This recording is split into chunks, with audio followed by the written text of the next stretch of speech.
Shrimad home remedies में आपका स्वागत है। और हम आपको बताएंगे विदुर नीति के अनुसार कि स्त्री, योद्धा, अन्न और तपस्वी की प्रशंसा कब करनी चाहिए। देखिए, हमारा महाभारत हिंदू धर्म का एक महान ग्रंथ है और उसको पांचवा वेद भी कहा गया है। विदुर नीति भी इसी ग्रंथ का एक हिस्सा है।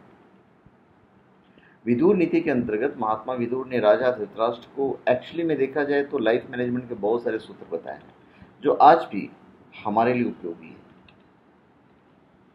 स्त्री की उन्होंने व्याख्यान की है कि जवानी निकल जाने पर कैसे स्त्री की प्रशंसा करनी चाहिए। उन्होंने जो श्लोक लिखा है वो श्लोक है, जीर्ण मरणम प्रश्नम संति भार्या च गत यौवनाम सूरम विजित संग्राणम गत पारम तपस्विनम। इसका जो भावार्थ है वो है, सज्जन पुरुष पच जाने पर अन्न की, निष्कलंक जवानी निकल जाने पर स्त्री की, संग्राम जीत लेने पर योद्धा की और ज्ञान प्राप्त हो जाने पर तपस्वी की प्रशंसा करते हैं।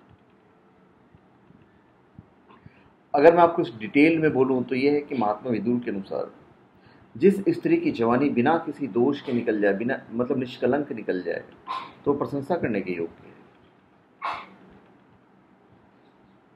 फिर महात्मा विदुर अन्न के बारे में बोलते हैं, जो हम खाना खाते हैं। जो अन्न आसानी से पच जाए और जिसे खाने से किसी तरह का विकार नहीं हो, उस अन्न की प्रशंसा करनी चाहिए। फिर महात्मा विदुर के अनुसार शूरवीर योद्धा के बल पर कोई युद्ध जीता जाता है, इसलिए युद्ध जीत लेने के बाद उस शूरवीर की प्रशंसा की जाती है, उस योद्धा की प्रशंसा की जाती है।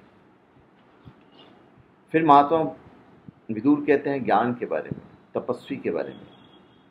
तो ज्ञान प्राप्त हो जाने पर साधारण तपस्वी भी सम्मान के योग्य हो जाता है, इसलिए उसकी प्रशंसा करनी चाहिए। तो धन्यवाद। आप हमारे चैनल पे सब्सक्राइब करें और अपने कमेंट दीजिए। धन्यवाद।